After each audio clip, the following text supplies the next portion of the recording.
Kaukakummun väki. Kirjoittanut ja piirtänyt Marja Terttu Mielty.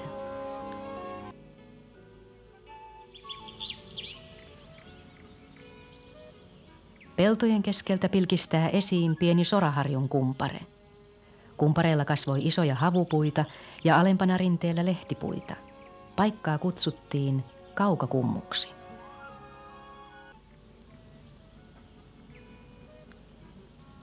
Kaukakummun laitamalla asui vanha mies nimeltään Nuutti. Nuutilla oli pitkä rintaan saakka ulottuva harmaa parta. Isoja korvia reunustivat valkoiset pitkät hiukset ja päässään hän piti kesät talvet kummallista hattua. Mutta Nuutti ei asunut yksin kumpareellaan. Metsikkö kuhisi elämää. Lintuja, perhosia, mehiläisiä ja kaikenlaisia merkillisiä itikoita.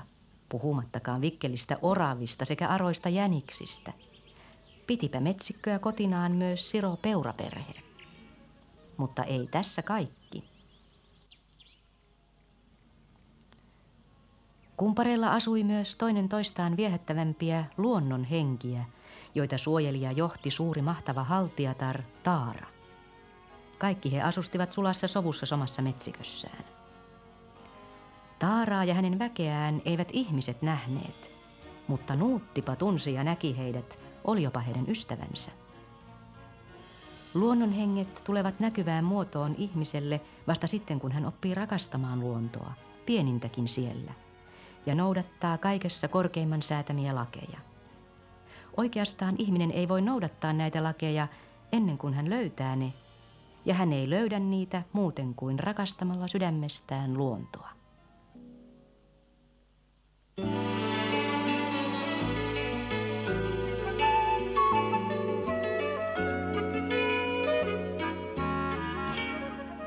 Hallatar.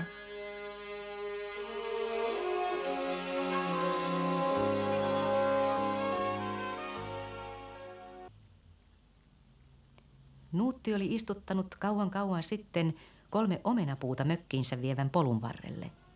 Puiden oksat olivat vanhuuttaan vänkkyräiset ja monihaaraiset, ja sen alaoksat ulottuivat maahan saakka. Kesä oli alullaan. Oksistossa liiteli sinne tänne liuta omppukeijuja, tarkastellen huolellisesti puhkeavia omenankukkia. Kaikki näytti olevan nyt hyvin, vaikka kylmä kevät viivästyttikin nuppujen esiintuloa. Keijut kirmasivat edestakaisin, kirnuten aurinkoenergiaa puhkeaville kukille ja lehdille. Se on heidän työtään.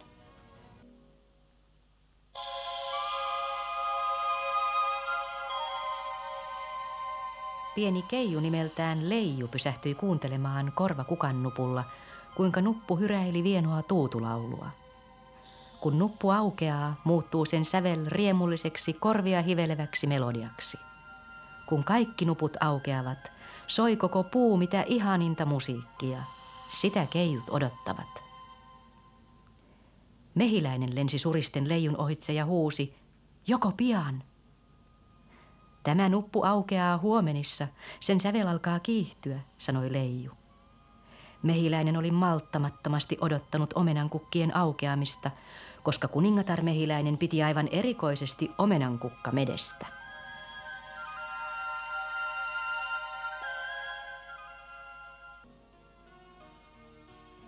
Mehiläinen odotti yhtä malttamattomana pihlajankukkien avautumista.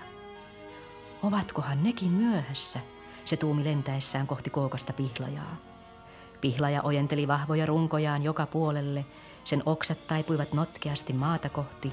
Lehdet olivat avanneet ruusukkeensa parilehdykkäisiksi lehdiksi. Kukkatertut olivat vielä tiiviisti nupullaan. Pihlajakeijutkin kirnusivat aurinkoenergiaa, kuten omppukeijut omissa puissaan. Sädehtivää auringonvoimaa sinulle, huusivat keijut Mehiläiselle, joka suristen istahti kukannupputertulle. Sädehtivää, sädehtivää, surisi Mehiläinen pihlajakeijuille takaisin. Ja kyllähän aurinko sädehtikin voimaansa koko luomakunnalle. Koko luonto kohisi alkukesän voimaa. Kukat ja puut hyräilivät omaa elämänsäveltään kohottautuessaan kohti aurinkoa. Tuuletar liikkui hitaasti Kaukakummun yllä ja löyhytteli hyväillen puita. Yhtäkkiä Tuuletar pysähtyi, kuunteli.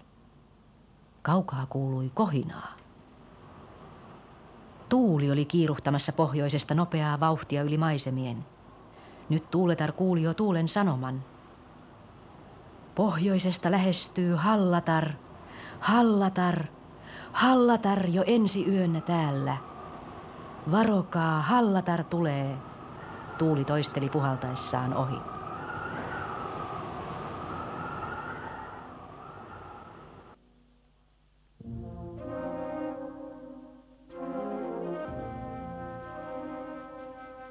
Kukkakeijut ja puidenkeijut pysähtyivät kuuntelemaan kauhistuneina tuulen sanomaa. Hallatar tulee. Työ menisi hukkaan, jos kukat paleltuisivat ja lehdet käpristyisivät. Ei tulisi hedelmiä, ei tulisi siemeniä, joita Tuuletar voisi kylvää syksyllä. Pihlaja ja omppukeijut kokoontuivat yhteen. Mitä me tekisimme, ettei Hallatar tulisi tänne? Voimmeko me sitä mitenkään estää, kyselivät he. Omppukeijut, Leiju ja Liiva ehdottivat, että nyt on parasta kääntyä äiti Taaran puoleen. Hän saattaisi tietää keinon Hallattaren torjumiseksi. Näin tehtiin. Pihlajakeijuista Nauli ja Nooni sekä omppukeijuista Leiju ja Liiva lähetettiin äiti Taaran luokse Kaukakummun huipulle.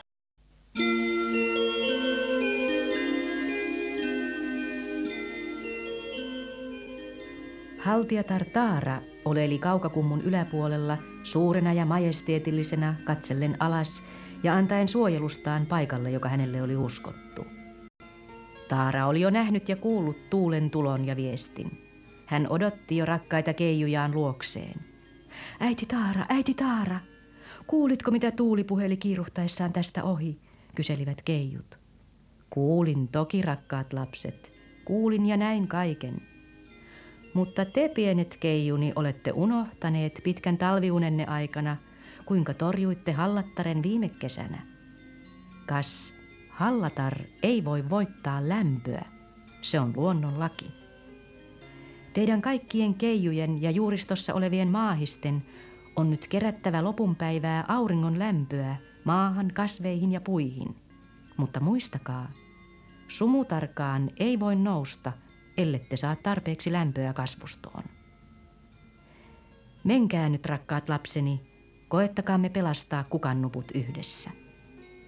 Voimistan suojaavaa energiaa, että kasvit saisivat voimaa taistella omastakin puolestaan Hallatarta vastaan, sanoi Taara ja levitti kätensä voimistaen energiavirtauksiaan alapuolella levittäytyvään metsään. Kiitos, äiti Taara, sanoivat keijut ja lensivät alas muiden luokse.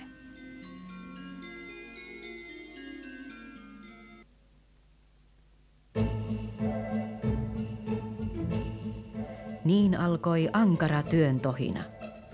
Niin maahiset juuristossa kuin keijut lehdistöissä ja kukinnoissa alkoivat kirnuta auringonvoimaa lämmöksi, eikä kasvuenergiaksi kuten aamulla. Oli kiire. Lämpöä piti saada riittävästi. Omenapuun kukannuput lauloivat tuutulauluaan yhä kirkkaammin ennustaen kukkien pikaista avautumista, tietämättä mitään niitä uhkaavasta vaarasta. Aurinko oli jo laskemassa metsän taakse. Keijujen ja maahisten alkoi olla vaikeaa enää kirnuta lämpöä. Riittäisikö tämä? Vai onko kaikki ollut turhaa vaivaa? Miettiessään tätä keijut tunsivat ensimmäiset väristykset, jotka ennakoivat Hallattaren saapumista.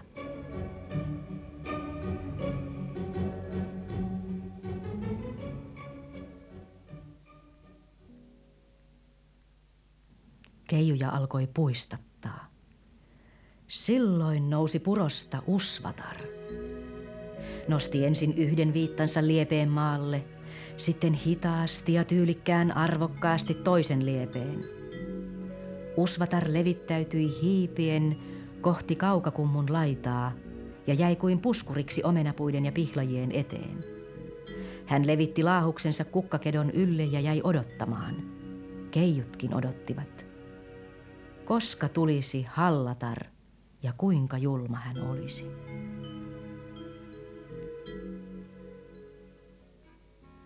Nuuttikin oli miettinyt samoja mietteitä. Hän keräili risuja metsäiseltä rinteeltä ja teki niistä pari isoa kokkoa perunamaansa laitaan kaukakummun juurelle. Perunat olivat nostaneet lehdykkänsä sopivasti mullasta, ollen nyt alttiina hallattarelle. Nuutti aikoi polttaa risut sopivalla hetkellä ja kutsua näin savuttaren suojelemaan perunain lehtirusetteja. Kaikki odottivat hiljaa paikoillaan, tuijottaen pohjoiseen horisonttiin. Nyt tuntui kylmä väristys äskeistä paljon selvemmin. Hän lähestyy. Vaistomaisesti keijut tuppautuivat turvaa etsien lähemmäksi toisiaan. Jokin välähti. Hallatar tulee. Nuutti sytytti äkkiä nuotionsa, jotka alkoivat palaa räiskähdellen.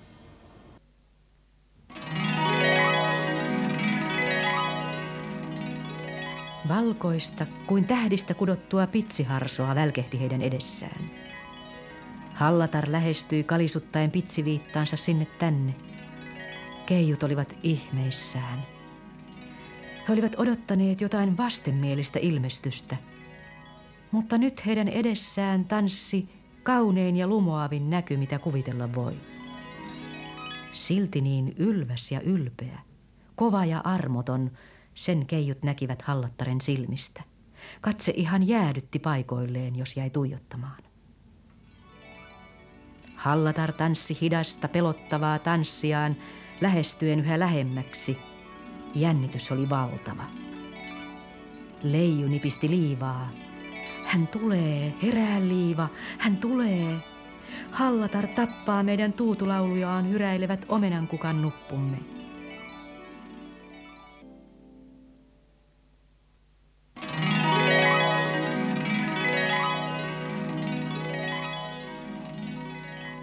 Hallatar hidasti tanssiaan, pysähtyi. Yritti ottaa askeleen, mutta jotain oli edessä eikä hän päässyt lähemmäksi. Ylväästi Hallatar heilautti valkoista viittaansa ja pyörähti ympäri. Hänen oli palattava takaisin. Lämpöä oli edessä liian paljon ja luonnonlain pakosta oli Hallattaren väistyttävä. Keijut huusivat iloissaan, taputtivat käsiään ja tekivät ilmassa kuperkeikkoja. Se onnistui, huusivat he. Nuuttikin myhäili tyytyväisenä. Tulihan torjuntavoitto, ainakin tänä yönä.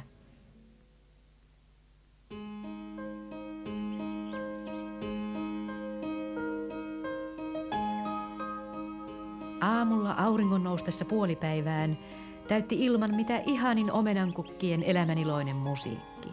Omenapuut kukkivat valkoisenaan, omppukeijut tanssivat kukkien päällä niiden musiikin lumoamina. Mehiläinen lähestyi omenapuun kukintoa ja huomasi tanssivan leijun. Sädehtivää auringonvoimaa sinulle, leiju. En tule yksin. Perässäni lentää oikein monta mehiläistä. Saammehan tulla. Sädehtivää myös sinulle. Tietenkin saatte tulla. Tehän autatte meitä kukkien pölytyksessä, mutta ensin tanssitaan, sanoi leiju.